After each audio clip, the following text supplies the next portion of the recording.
things vanity? Do you have one in your home? Maybe you have more than one. Ever wonder why we call it a vanity? Think of how much time in the morning or every day we spend looking at ourselves in a mirror.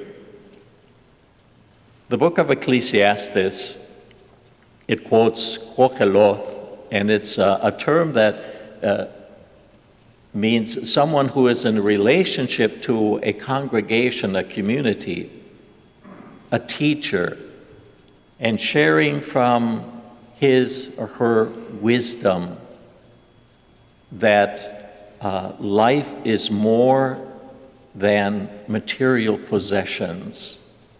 Certainly, they have a place in our life. They're necessary for life, but that they not be the focus of our life. And so he speaks of the vanity of earthly things. Vanity of vanities, uses the word 35 times throughout the book of Ecclesiastes. And in the Hebrew, literally it means vapor or breath, something that is transient, that you can't, is empty. Jesus, at the beginning of the gospel, steps away from being an arbitrator in family matters as regards money or inheritance. He said, "Who am I to be your arbitrator or to your judge?" And he takes then the opportunity to share with us a teaching, a parable, the rich fool, who is focused entirely upon himself. And as Jesus tells the parable, the rich man, the rich fool, saying, "I know what I shall do. This is what I shall do. Now I shall." The entire focus on himself. And he stores up everything. He is blessed with abundant harvest, but that blessing he desires to keep just for himself. The opportunity to be generous, to share, is not in his heart. The beautiful psalm response for this Sunday, "Harden not my heart, that our hearts be open to those who are near us or to those we know who are in need. And we have from our abundance to be able to share with them."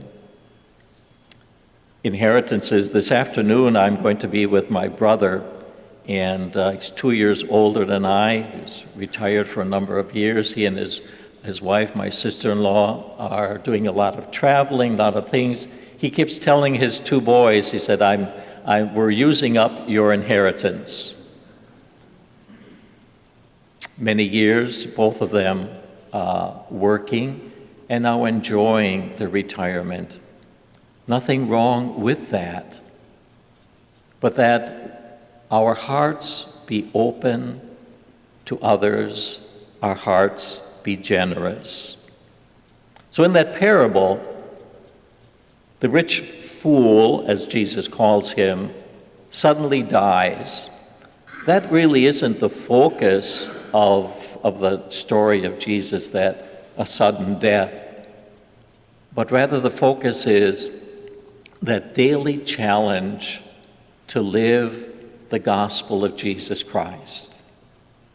Jesus always attentive to the outcast, to the sick, to the poor, to the needy, and the attention he gives to them, the time he gives to them, the blessings he gives to them, healing the sick, bringing the outcast back into life, into society. And so that daily challenge to live the gospel of Jesus Christ, to not be entirely always focused on me, myself, and I, but to be attentive to others. That the real meaning in life is not necessarily in our possessions. And Paul, in his letter, speaks of the idolatry of greed, that when earthly material possessions become the focus of our life and not remembering that we are children of God, that our time here is a journey, our destination is to reach the heavenly kingdom, the Father, and Jesus is the way.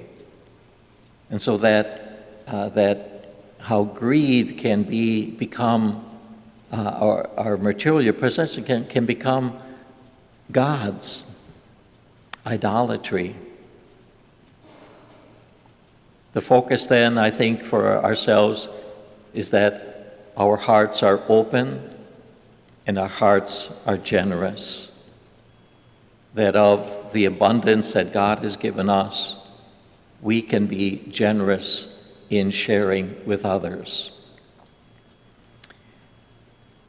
Sister Marla, I don't know how many mailings you get asking for money, but as a pastoral leader, as a pastor, it's incredible the mail that we get from many probably very good associations, some not so. I sent something to the Arbor Day Foundation, and then all of a sudden I'm getting all sorts of other mailing. Okay, they sold my name and my address. But I have 3 Catholic charitable association groups that I support. 2 of them that I saw firsthand in the missions, their good works, their generosity of helping us to help others.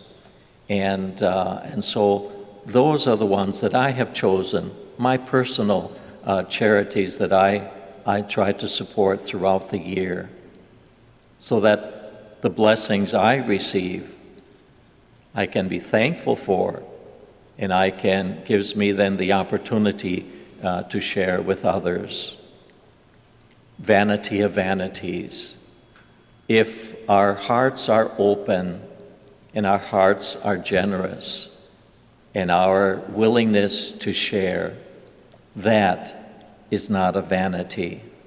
That is what Jesus challenges us to, that as He loved and loves, so would we as His children.